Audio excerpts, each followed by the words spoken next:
it was this dichotomy of like the insane craziness of what the job can be to the absolute mundane within just moments. You know, just within 30 minutes prior, I had my hands inside this guy's head, and 30 minutes later, I'm sitting there eating a muffin. All right, Will, where are you from originally? Where'd you grow up? Originally up in Northern California. I grew up in a small rural town known as Ukiah and Willits. They're kind of neighboring towns. At the time when I was living there, it was maybe a population of 10 to 12,000. So very small rural area. And you're in Sacramento now? Now I'm in Sacramento, yeah. So I'm technically in the city of Orangevale. It's just this small neighboring city that's about 25 minutes north of Sacramento. So just outside the city with like the access to the city. What made you want to become a paramedic? When I was really young, I got introduced to it through personal experience. I had some interactions with paramedics myself. Sure. One of them was I was walking along a back road. My mother lived about 2 or 3 blocks from this small marketplace I would go to sometimes after I'd get out of class from school, go pick up some snacks, some things like that. And I was walking along the back road one day and had my headphones in, and a vehicle came up behind and struck me in the middle of the daytime and just drove right off. So I ended up hitting the vehicle, rolling, hitting the ground, getting knocked out of my shoe. And I kind of was laying there for a moment and just kind of waited to hear people screaming or, you know, somebody to come over and check if I was okay, but there was nobody. Again, small rural area. This is a neighborhood where it's like, you know, long dirt roads off to different areas once you go up enough into the mountains. But I kind of laid there for a second, felt myself, was like, okay, I feel okay enough, I could probably get up. And I ended up grabbing my shoes and just walking the half mile back to my mom's house, and she opened the door and understandably lost her mind. And yeah, she ended up calling the ambulance. I kind of sat there inside while we waited for them. They showed up, and that was like my first real interaction with paramedics when they were doing an assessment and, you know, checking to see if I had good neurological function, if I was like altered or anything weird like that. And on my way to the ER, I was strapped to a backboard. You know, they keep your spine immobilized just in case you have any injuries, you don't further harm yourself. And the paramedic kind of leaned over and just asked me what I wanted to do for a living. He was just, you know, kind of prompted me, knew I was like probably a troubled teenager, didn't really know what else to do with my life. And yeah, I knew in that moment there was something about that interaction with him where he just kind of looked at me and was like, you should check out medicine, it's an interesting pathway. And he dropped me off at the hospital. A few months later, that conversation continued to show up in my mind. And I decided to go to the local fire department, which was the agency that had transported me. And in my interactions with them, they informed me that there was something called an Explorer program, which they can exist sometimes in fire departments and police departments. Police departments will sometimes call them cadet programs, but essentially if you're 16 years or older, you can get put on the back of an ambulance and go run calls with the fire department, which is what I ended up doing. I was CPR certified, first aid certified, and I just couldn't drive because I wasn't 18. So because it was a small rural town, there weren't too many kids who were really interested or invested in their program. I was the first one in like a while that was consistent enough. We did have some folks who came in, but I was the only one who would stay there with them for 48, 72, 96-hour shifts, wake up at 2 a.m. to go run calls with them. The very, very first call that I had was a cardiac arrest, and that's essentially what drew me in. Was we got called to a oncology clinic for a patient that went down and was not breathing. And I remember being in the back of the ambulance traveling down the roadway at 65, 70 miles an hour, holding onto this bar just across the roof in the back, like hearing the lights and sirens going, and just my heart was beating out of my chest. Just be like, oh my God, we are 911. Like there's no one else who's gonna come help us, you know? We have to have the answer to what's going on here. We pulled up, and we take all of our equipment out and we go inside. There's this older gentleman, he's in his 70s and he's just on the ground, and his mouth is agape, and he's kind of like doing what we call agonal respirations, where they're taking their last, breaths that they can try and muster up. It's the brain's final attempt to reoxygenate the body. And he didn't have a pulse, and this guy was in his oncology appointment actually speaking to his oncologist when he went into cardiac arrest. So he went flat on his back. They pulled him out of the room, and we started compressions on him. The problem with that particular case was, it was my first time doing compressions on somebody at 16, is you have to, in order to do proper compressions, you have to break through the sternal plate. Like you have to actually crack ribs to get in there, because what you're doing is you're physically pumping someone's heart so you can circulate blood. So I remember my compressions were not very effective at first, and one of the firefighters like taps me. He's all harder, you know. Okay, snap. And I, like once I pressed hard enough, I could feel that sternum break, and I knew that I was like, oh, this is what compressions really are. And I remember pumping on this guy's chest because he was at such an end stage for his disease he was dealing with. He had bilateral lung cancer for many, many years he was dealing with. He was just fountaining this black tarry liquid out of his mouth, and we had no opportunity to give him any sort of oxygenation. So even though we had good adequate compressions and we were, you know, trying to give some medicines, doing what we could to try and restart his heart, there was just no opportunity to give this guy any air because it was just this black viscous fluid that, you know, would pump up onto his face and into his eyes, and it was messy. And we have this device, it's a suction device. So we just, when that happens, we try just to suction out as much fluid as we can. And it fills up these canisters. We have to swap them out with the amount of fluid that comes through. And about 10, 15 minutes later, we're like, okay, this guy's brain dead. Like there's, you know, we haven't been able to oxygenate him. There's nothing else we can do. So we, you know, give our, we call it and say, you know, this is futile at this point. The family was there with him that day at the clinic. So it was my first exposure to performing cardiac arrest CPR type protocol, but also giving notification of death to the family. So they were separated into another room, and then we had to go in. And with the department, I just sort of kind of sat there as they explained, "Hey, your loved one is no longer with us." And yeah, I had in that moment, you know, I knew psychologically I could either take this as a traumatic experience or I could turn it into something that would just become this amazing, passionate career. And I chose the latter. Like, to me, it was just this humongous draw to the field. I knew I had to keep going. That's a great story. Yeah. It's an exciting job. It is, man. I'm 14 years into it now. You know, I just turned 30. And so 14 years, if you include those 2 years as an explorer. And I've just seen everything that you can possibly imagine, plus more. Like, things get so weird. I'll bet.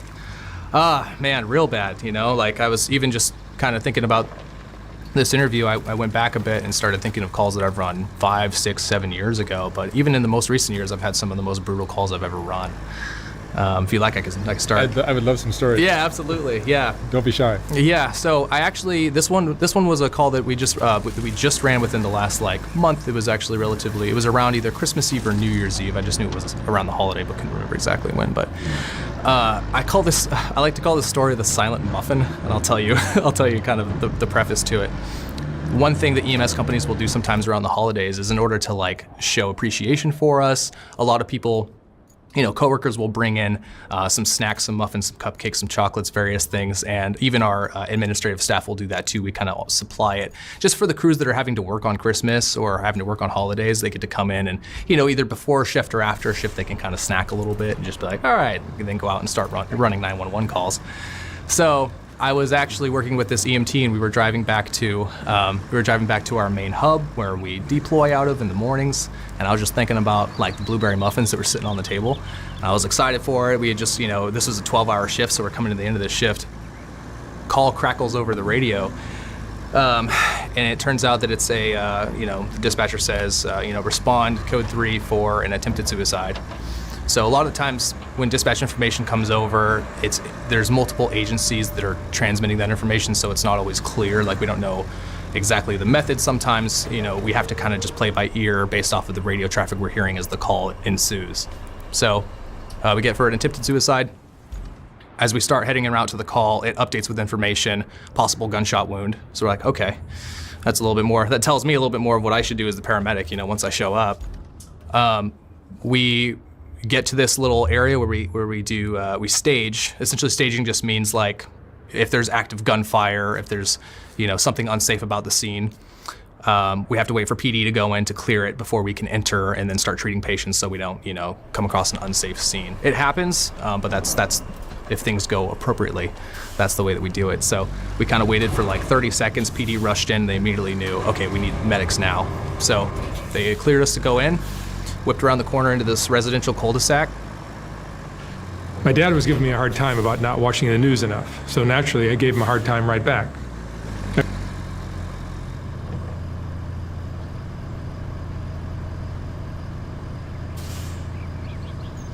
I told him most of what we're shown is designed to alarm us. Why? kind of lean out the window as we pulled in the driver's, and there was an older gentleman who was in the driver's seat of a vehicle, and there was a younger man who was holding onto his head, and the window had been blasted out.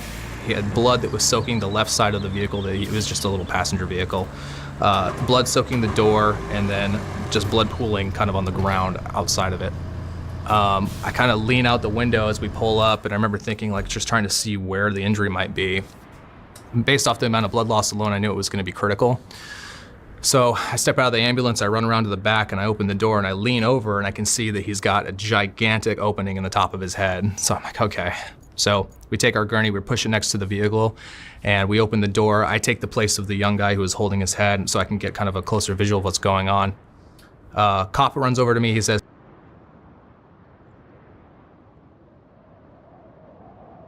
someone. And there was an older gentleman who was in the driver's seat of a vehicle, and there was a younger man who was holding onto his head, and the window had been blasted out. He had blood that was soaking the left side of the vehicle. It was just a little passenger vehicle. Blood soaking the door, and then just blood pooling kind of on the ground outside of it.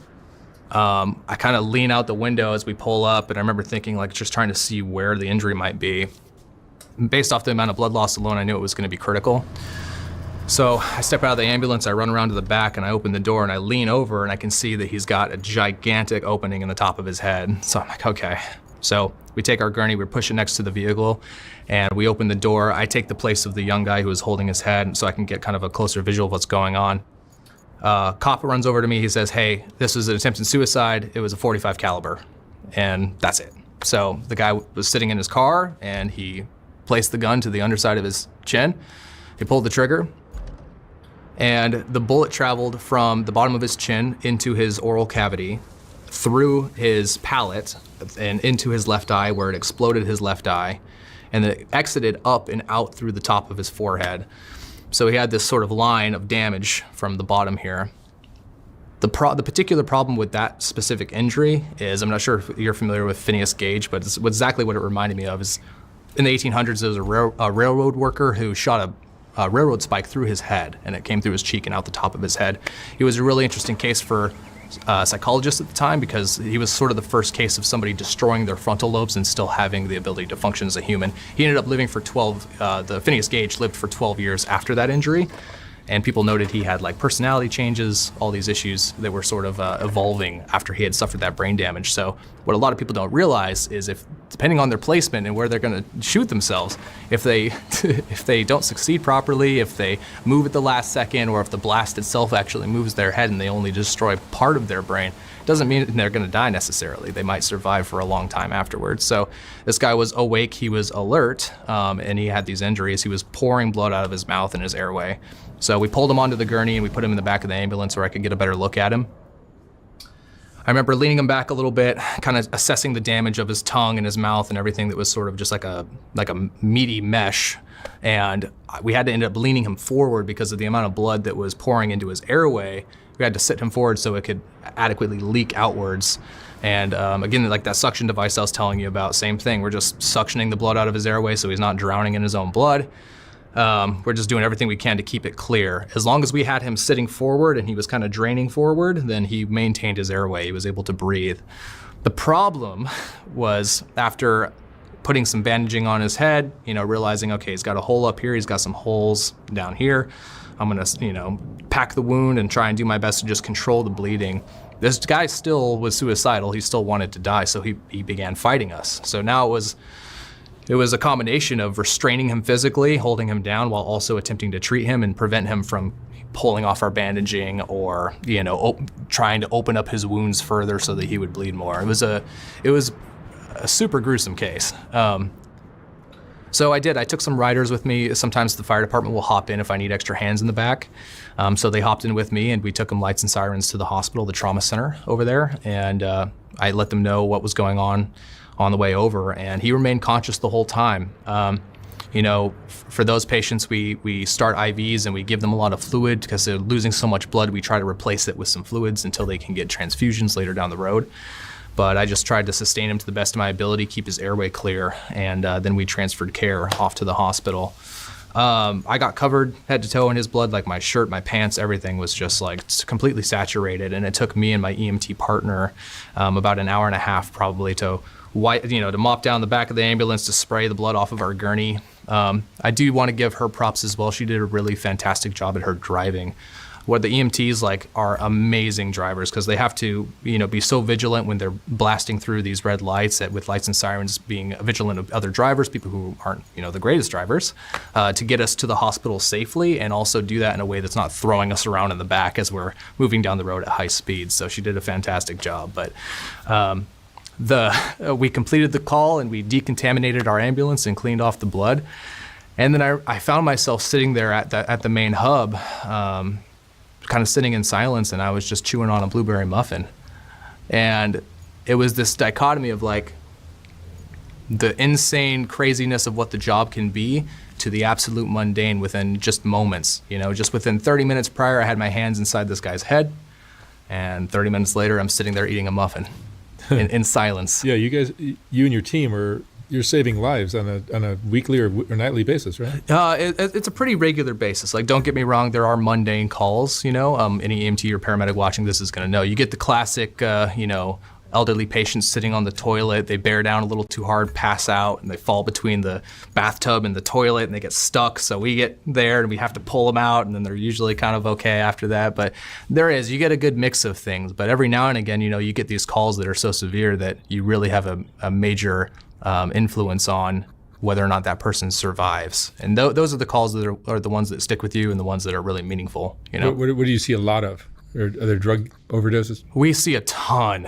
Yeah, I mean, drug overdoses in particular, the whole mental health crisis. I mean, I'm sure you're very, very well versed in it, given the material you produce as well, just with these people that are coming in here and speaking with you. It's there's such a huge issue, not only with drug overdoses, but also with how law enforcement and EMS and hospitals are trying to figure out the way to deal with these people who are overdosing or who are drug seeking. Because right now, there's a massive mental health crisis. There are only certain circumstances in which we can really force someone to go to the hospital, right? If somebody is deemed that they're a danger to themselves or a danger to others, then we can actually force them to go if they're suicidal or homicidal. But somebody who's, trying to get high and then accidentally overdoses and possibly dies isn't necessarily, in the eyes of medicine, seen as a danger to themselves, because they're not actively trying to kill themselves, they're just overdosing. So to me, just having been in this field for so long and seen so much of it, I think that my solution, if I had a choice of if I could just wipe everything and do it my way, would be to force people to have to go to the hospital to receive mental health care, so that they can detox for whatever drugs that they're on. They can receive the psychiatric medication that they need when they're having schizophrenic episodes and they don't know where they're at. If I was a homeless schizophrenic addicted to crack, I would want somebody to force me into a facility where I could get clean, get the medicines that I need to be in my right mind, and make the decision of, okay, now that I'm here and I'm out of this psychosis, okay, I'm realizing I have a problem. I need to get treatment. Fentanyl overdoses are so prevalent now that we have programs even up in the area in which I work, where we have what's called leave behind Narcan. So on our ambulances, we'll have these little doses of Narcan where, if we suspect that there might be a possibility someone might OD again, or that there's somebody, they're in an environment in which that's kind of happening regularly, we can leave them doses of Narcan to use. Yeah, right. They nail packages of Narcan to the tree.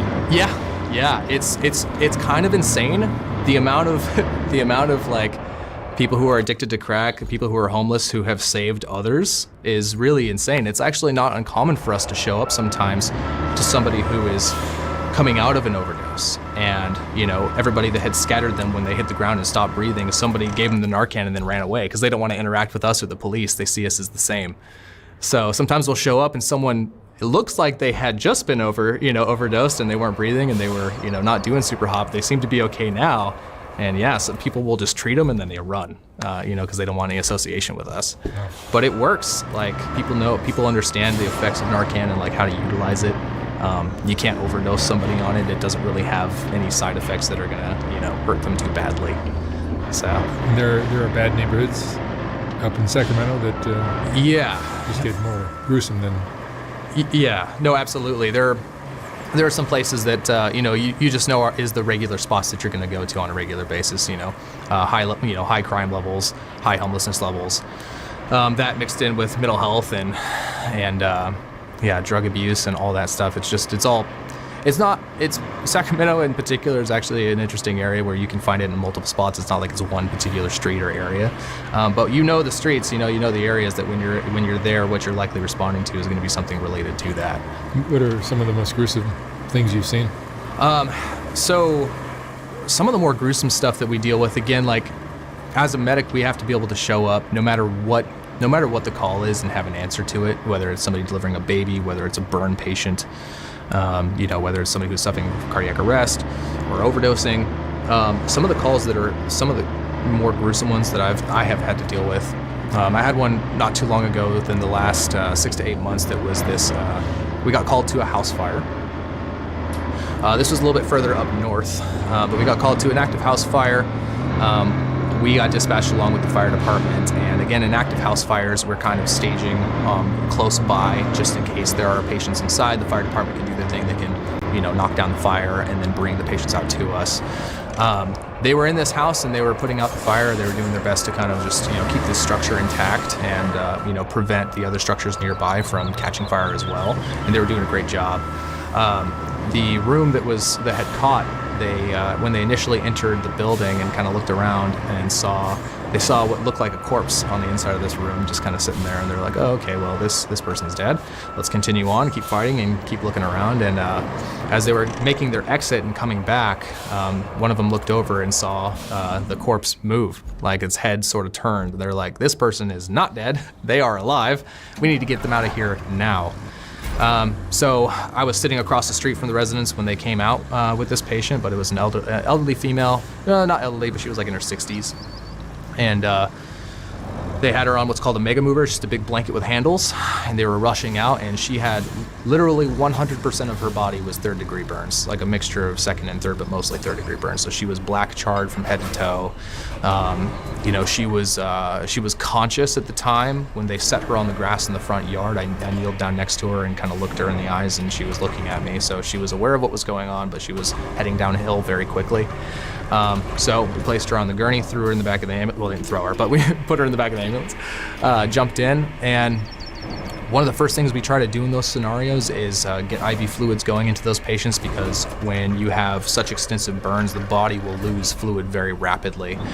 So dehydration is a major problem, and patients will often die from the amount of fluid they lose. Their blood pressure drops, they'll go into cardiac arrest. So we try to get IV access and just give them a bunch of fluid. When I went to go grab onto her arm, just because of the sloughing and the amount of damage to the skin, I remember that I had gripped it and it would just slide down, sort of peeling away. Grip it again, another layer, slide down. I'm just trying to get a grip so I can give IV access to this patient who really needs it. That's a problem, sloughing skin. All of our electrodes from our cardiac monitor that we're placing on her are falling off because, again, the skin's just sort of sloughing away. So you're really just trying to, whenever this is happening, you're trying to, repatch an area or, gain access for just what you have to work with. But they're pretty dynamic calls at times. That particular case was a really interesting one because on that one I performed what's called a cricothyrotomy. And it's actually kind of a rare procedure, but it's something that is within the scope of paramedics.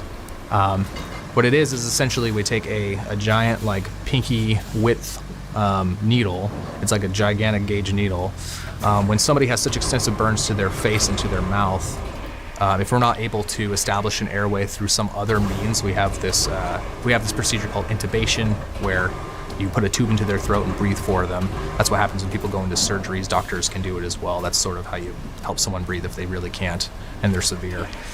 This is the next step after that. So she had such extensive burns in her airway that she had swelling to her tongue, she had swelling on the inside, and she was charred. She had a lot of smoke inhalation. So I took one look and tried to see if I could visualize her vocal cords to get the tube in, which I could not, and very quickly determined that I would have to go through her trachea in the front.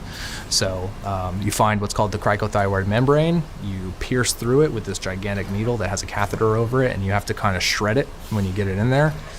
Make sure that it's sitting properly, and once I placed it and sort of advanced that little tube in place, I attached our airway device we used to give them a breath, and I started breathing for her. So I had to essentially go anteriorly through her trachea just to be able to give her breath. So it's one of those things that we have in our arsenal, but it's not really utilized super often, just because usually there's other means we can look at to maintain patency of the airway. And I'm sure you've helped people in ways that are just like so exhilarating, so rewarding, right? Yeah, it's one of the most interesting things is when you have somebody who, when you first come in contact with them, they're dead. Somebody who's in cardiac arrest, they don't have a pulse, they're not breathing, they're not conscious. But you somehow find a way through your treatment process and through what you learn to help them regain pulses. And if you can do it quickly enough, those patients can regain neurological function and live a normal life afterwards. I mean, they're probably going to have some medical issues and they're going to require some follow-ups, but people can go into cardiac arrest, and if they're treated quickly enough, they'll come back around and they'll live normal lives. What's really just an unexplainable experience and sort of difficult to describe, but truly amazing, is those patients that come back and you get to talk to them and you get to know kind of like you were there and you played a part in bringing that person back from the dead. We're literally resurrecting people at times. That's got to be great. It's very interesting. It's very interesting. Yeah. I actually just had one yesterday. I worked a shift yesterday and then I drove down this morning. But we had one yesterday of a guy who was in cardiac arrest. He was in this sort of kind of grimy looking house. But we got a call for person not breathing, and then compressions were started. Sometimes if dispatch tells the 911 caller, hey, if you see they're not breathing, start compressions on them, family members or bystanders will do their best to do adequate compressions. They try and help them through it. This person did a great job prior to us getting there, so they had done some compressions on this guy. We showed up.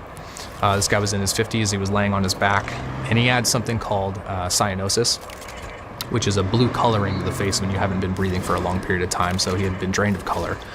So I knew that there was something significantly wrong with him. He initially didn't have a pulse, so we started compressions on him. And we only needed to do about a round because of how good the previous CPR was prior to us getting there by the bystander who had called. We did like a round and we got pulses back on him. The thing that was interesting though was even though we had pulses, he still didn't have any respiratory function. He wasn't breathing on his own. So that indicates to me that there might be something else that's actually causing this to occur. I look at his pupils and I can see that they're constricted, and that tells me, okay, well, this might be a narcotic overdose of some sort. He's got no respiratory drive, he's got pinpoint pupils. Those are two things we look for if we're looking for things like fentanyl overdoses, morphine, that sort of stuff. I kind of look to the left a little bit as I'm standing over his body, and I push his shoulder up and over, and we can see that he has a methadone bottle in his, not methadone, hydrocodone bottle underneath him that he was laying in bed with. So I give him Narcan. We do something called an intraosseous drill, where we take a gigantic needle and we drill it into the bone. And that's if we need really quick access, we need to just get them medicine, and then we can give them stuff directly into the bone. It's as fast as a vein. It's called an IO needle or intraosseous needle. So I drilled into the bone of his leg. I gave him Narcan directly into the bone. And within about 30 seconds, he started kind of moving and shifting a little bit. So I knew I was on the right path. And I ended up repeating a dose for a second time to give him double the dose. And after that second dose, he actually woke up and had pulled my airway out of his mouth after I had already established. So he extubated himself, removing the airway.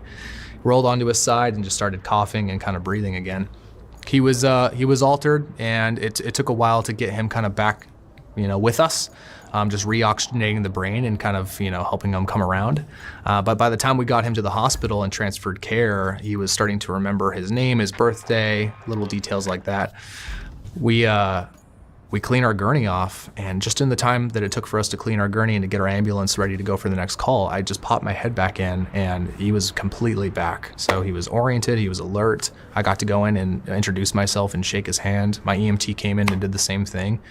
And he had a family member standing there. It was his brother, and they were just both, really happy, understandably. That's a great story. Yeah, it's strange. It's not often you get to meet your patients in that way, especially so quickly. Sometimes if you get people back, they're in the ICU for a period of time, they're in induced comas, and it's not as often you get to directly talk to somebody after bringing them back like that. So that was a really, really amazing experience as well. Do you think you're an adrenaline junkie?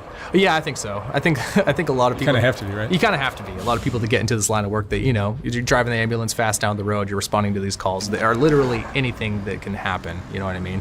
Kind of a neat fact, is what a lot of people don't really think about or realize is anytime that the police are called for something, if it's anything that involves violence, if somebody's been shot or stabbed or there's domestic violence call, we get called to those as well.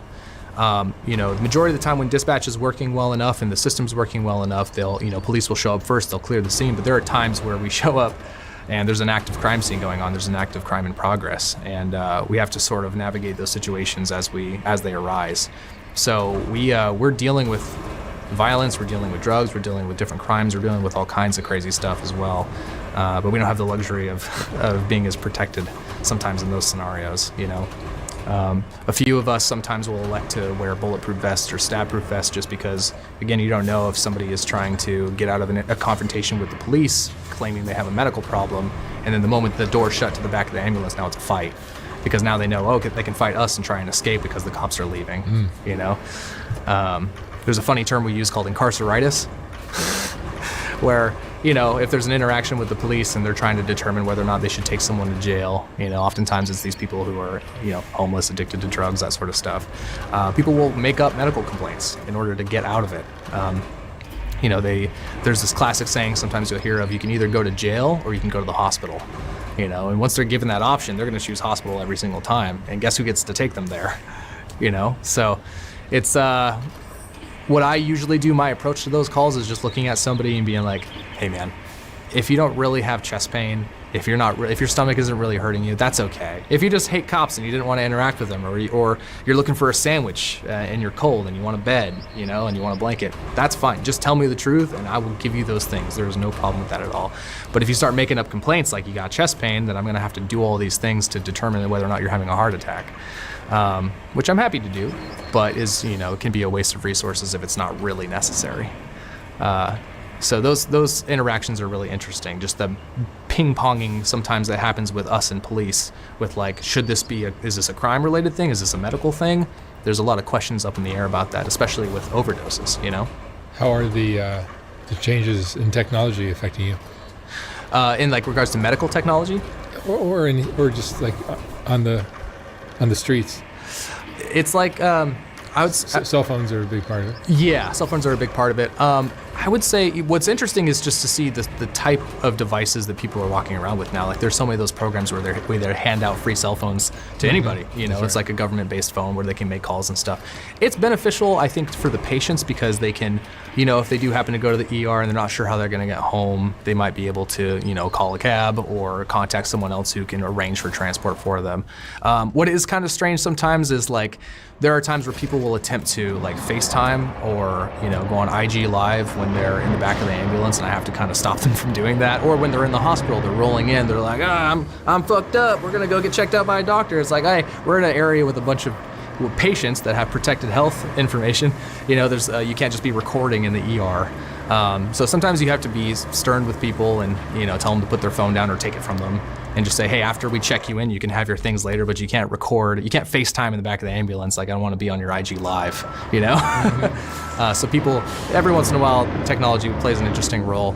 We do see more commonly now in the last couple of years, there are certain devices that are starting to indicate when people are having medical-related problems, like Apple Watches and different things can. To my knowledge, I believe it's Apple Watches, but a lot of smartwatches can tell when somebody's heart rate spikes to a really bad level.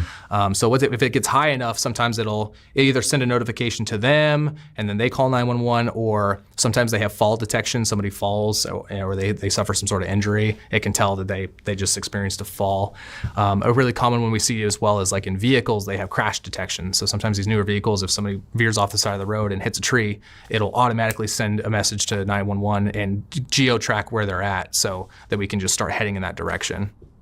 Are there certain days or times of the year that are just more problematic than others? I would say the winter oftentimes is high just because of the weather, right? The moment it rains, everybody forgets how to drive. Or in snowy areas, or if it's, if we're in an area in which snow happens only on rare occasions, Snowy areas up in NorCal, like in particular, it's just we know that we're going to get a call after a call after a call on the hour. It'd be responding to people who are spinning out or hitting trees or going off the side of the road or rolling their vehicle. The bad weather is really an indicator. So I would say the wintertime tends to get pretty busy when it comes to traffic collisions. There is this odd phenomenon that does occur sometimes with seasonal changes. And I can't recall the exact physiology behind it, but sometimes when you go from cold temperatures to hot temperatures, it can shift things internally on a physiological level and make people have heart attacks or strokes because the shift in the temperature can sometimes change, like your blood pressure, your heart rate, and how they're existing in day to day. So it's not uncommon that if like you have a cold period for a time and then a really sunny day, or kind of vice versa, then you might have a slight spike in clots arising. And it's just weird little medical anomalies like that. Are you seeing, typically you would think there'd be lots of elderly people with heart attacks, things like that. Or are you seeing more kids from drug use? I would say it's kind of a healthy balance in the area that I'm at. The community in the area in which you work is a big one. Like if you're working in a retirement community where there's a large population of geriatric patients or older patients, you're going to see a lot more of that. Sacramento in particular has a pretty good diversity to its population. So depending on where you're at, you might run more calls at skilled nursing facilities or in elderly communities. I would say that elderly calls are definitely like a decent amount, but you do see kids every now and again. Luckily enough, the vast majority of the time, kids are not usually very sick. Usually kids and people who are young don't have medical problems. So when they do, we take it extremely seriously. We take all calls seriously, but it's more of this unique factor of, okay, this shouldn't be happening. We learned that a lot of the times if there's a kid, like a child that's actually really having a medical emergency, it can sometimes be related to a congenital heart problem or some sort of other pre-existing congenital issue that kid maybe had that they were already dealing with. The most common thing that we usually see when kids are truly sick is something related to respiratory or their ability to breathe. So a choking, an asthma attack, a allergic reaction that makes their throat swell shut, those different things that have to do with their airway. So as a paramedic, one of the first things I'm thinking when I'm en route to a call that, it's a 6-year-old. I had a 6-year-old who was having shortness of breath. One of the first things I thought was, okay, let's see, it's probably going to be something airway, This call was actually a really, really neat call because it took me a little, like a moment to figure out what exactly was going on. Because again, this kid was otherwise healthy, didn't have any previous medical problems. We got called to a residence for, initially came out of shortness of breath and then turned into a respiratory arrest and apnea. So this kid was not breathing. He was a 6-year-old. And we show up to the address. The father runs out. He's screaming. He's like, please come inside. I don't know what's going on. He's blue. He's blue. He's blue. So we rush in with our equipment. I remember thinking like, okay, this is the real deal. Turn the corner and we go into this little kid's room. He's got his bed's like got this wooden castle structure to it. He's got this kind of like really interesting structuring to his bed. It looks like kind of like a kid's dream. The room was amazing. But the kid was laying on the ground next to his bed, and he was there was another bystander there trying to do compressions on him. I think it was a family member. And I immediately just sort of pull the kid towards me, and because I'm thinking respiratory, I'm thinking airway, one of the first things I'm thinking is like, okay, I'm just trying to look and see what's going on. I tilt his head back, look inside of his mouth. I don't see anything, but he's definitely blue, so we start trying to give him oxygen. There's a device called a bag valve mask. It's that thing you see on TV where they got the big bag and they squeeze it and gives oxygen to the patient. So we're trying to give him breaths, and it's not really working super well. It's a really, really like a hard struggle to get air into the kid, and I'm trying to figure out exactly what might be going on. So I look to my left, look to my right. I'm like, you know what? Let's just take a visualization of the airway and see what I can find. So I open his airway. I insert what's called a laryngoscope, which is just this sickle-looking device that helps lift the airway up and out of place, so I can kind of visualize what's going on. And sitting directly on top of his trachea was this red matter. It was like this gooey sort of red ball of something. I wasn't sure exactly, but it looked like a gelatin. And so we have forceps that help us grab foreign objects out of the airway. I lift his tongue up and out of the way. I grab this red substance and I pull it out, and it ended up just being this red glob. And the moment I'm holding it in my gloved hand, I remember looking over to the dad, and the dad takes this big sigh because he knew in that moment exactly what it was. Just prior, the night prior before the kid laid down to go to bed, the dad had given him some gummy bears and then took the bag and he put it high up in a shelf and then closed the cabinet, put the kid to bed, and he went to sleep. Sometime in the morning, the kid woke up, climbed onto the counter, grabbed the gummy bears, and ran back to his room and was eating them, and he fell asleep while he was eating them. So they had a collective of probably 4 to 5 gummy bears that, because of the heat in his mouth, they melted together, and at some point he inhaled it into his airway. Oh, wow. So yeah, we ended up pulling a blanket back and we found the gummy bears just kind of sitting there. And after I removed the obstruction, he took a breath in and we started breathing for him and he started coming around again. His color started returning. We knew exactly what had happened. So Choked on a gummy bear. Choked on a gummy bear. Well, a couple. It looked like it was probably a good 3 or 4. He was just munching. Munching. So obstruction removal is a big one. You know, again, for me, I was like, okay, 6-year-old kid. Dad says he's otherwise normally healthy, doesn't have any congenital heart defects or nothing weird like that. This might be an airway problem. Take a look, lo and behold, obstruction. So. What are some of the craziest things you've seen? Oh man. So one of the things that's really unique you start to learn when you get out of the paramedic academy, you go through extra training and you learn a lot of textbook cases in school, but then when you get out to the real world, you realize nothing is textbook.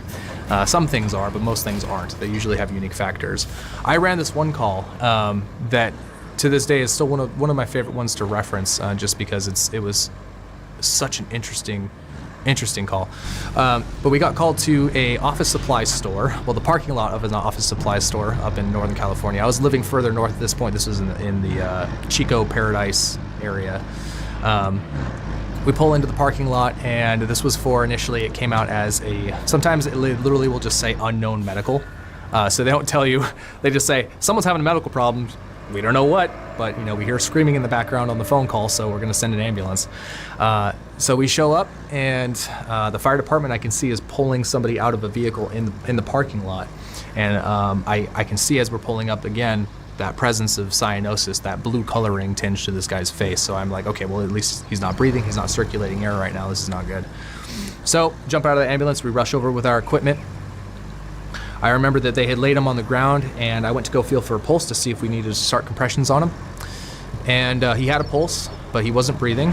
But he didn't have any indicators of narcotic overdose other than that. So, he didn't have pinpoint pupils. I considered giving him Narcan, but in that moment, in the split second, I'm trying to consider all these things, and we're trying to give him oxygen and breathe for him. I look over to the right, and on the inside of his car, on the floorboards, were covered with compressed air cans, like dust off, right? So this guy probably literally had 100 cans between the back seat and the front seat. And when he had fallen out, some of the cans had fell out onto the ground with him. So I pick up one of the cans, we get him in the back of the ambulance, and one thing we'll do is if we have a patient that we believe is exposed to some sort of strange poison or poisoning or an ingestion we're not as familiar with, we will contact poison control, because they're the specialists. They're the ones who know kind of like what you can do. They have providers who can tell you like, oh, hey, this might be what happens with this patient, or these are some treatment pathways you can consider. So I call poison control, I put it on speaker, I set it on his chest, get him in the back of the ambulance, and again, he's not breathing, so I'm going to intubate him. I'm deciding I'm going to put a tube in his airway to breathe for him. So I insert my laryngoscope blade, I lift up and I look, and as I'm visualizing, at the end of the blade there's a light that helps us see the airway when we're trying to find our landmarks and place the tube. I see that there's this weird sort of flickering reflection off of his trachea, and what had happened was he had ice crystals that had formed on the inside of his trachea and towards the opening into his airway. So compressed air cans, they have a chemical makeup usually in the bottom that helps release the air, it helps expel the air from the can. If somebody's huffing it, depending on the angle in which they're holding the can determine whether or not it will expel the chemical or the air.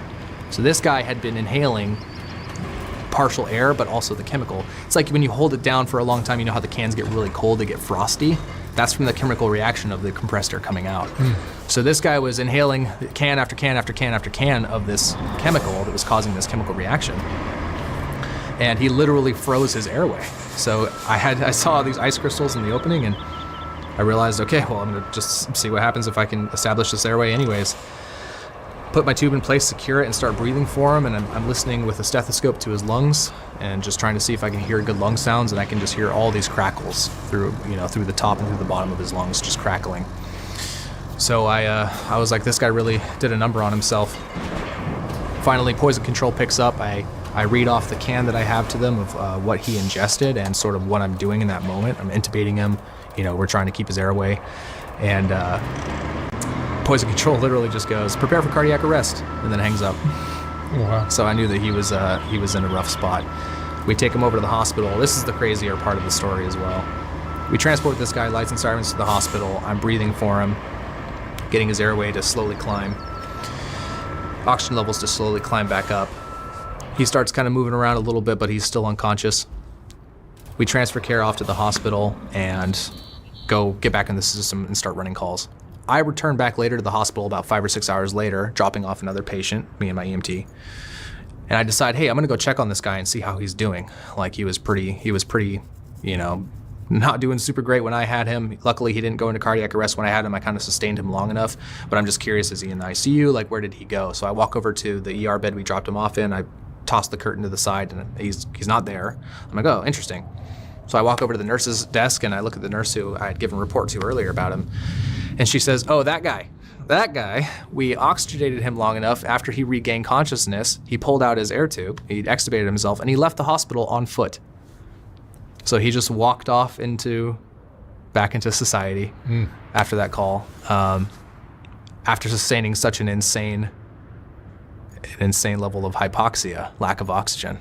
I imagine being a paramedic is a very rewarding job, no? Absolutely. Yeah, no, it's an incredibly rewarding job. Even in the cases in which we can't necessarily bring somebody back, or even if, the patient's condition isn't like crazily improved or anything, just having the opportunity to be there and help people is really why I do it, and that's why a lot of us do it. It's not for the pay, because the pay isn't really there. We don't really make a ton of money.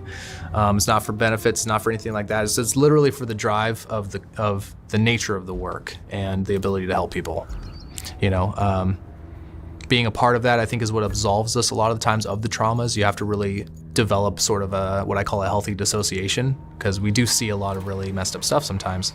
But to be able to operate in those situations and function, without losing your mind, you kind of have to know that you get the opportunity to have a role as a healthcare provider in those times of darkness, and you can really be the person that helps save that individual or helps redirect their life, or just helps bring them comfort in a time of need. I've seen this with law enforcement, paramedics, nurses, doctors, all emergency type fields, where they're able to joke about things that they're so horrifying and traumatic. Yeah, and I think that's a way of staying just calm and sane, right? Absolutely. I mean, it's a mechanism that a lot of us develop, and it is, like you said, in public service, police, fire, EMS, we develop this sort of humor about it. Because I think that if you were trying to be 100% empathetic with every person you come across, you would not last. You wouldn't last. Yeah, you wouldn't last. It's you kind of have to, I think some people, it is interesting to see, but you'd think that as healthcare providers that we're, we must be upstanding citizens and we must, have great fitness and, we probably treat ourselves with, no. Like, not that we're not upstanding citizens or anything like that, but people have their go-tos, their vices, a lot of EMS folks chew, or, sometimes they get home and they want to have a beer. There's different things people find. What you have to do is you have to find a healthy mechanism to manage stress, right? Like, you have to have hobbies, you have to have things that you can do outside of the work, and you don't bring it home with you to either unleash it on yourself or on your family that's not involved in it, right. Because you're dealing with a lot of problems in the system. You're dealing with some gruesome stuff sometimes, and then sometimes just the monotony of the consistent calls you get are the same thing kind of over and over again. Speeding through cities like a big city like Sacramento has got to be hair-raising. You have to be hyper vigilant, and again, that's where I give shout outs to the EMTs who their entire job, oftentimes, not their entire job, a big part of their job is being excellent drivers when it comes to emergency vehicle operations, because again, you're blasting through these areas in a metropolitan area like Sacramento where people are jumping out into the road. You might have somebody who's on drugs and kind of just wanders, or people who aren't paying attention. You got multi-lane highways, different things. Driving with headphones. Somebody driving with headphones. A really common thing that we see is like you'd be really surprised, but there are so many people who, when we come up behind them with lights and sirens, they just either don't hear us or they just don't move out of the way. Or they will do we get to an intersection, they think they can make a left real quick before we reach them. So, we're driving along and all of a sudden they're veering in front of us to try and make their light instead of just pulling over and letting us pass them. So, police, fire, EMS, they all have that problem.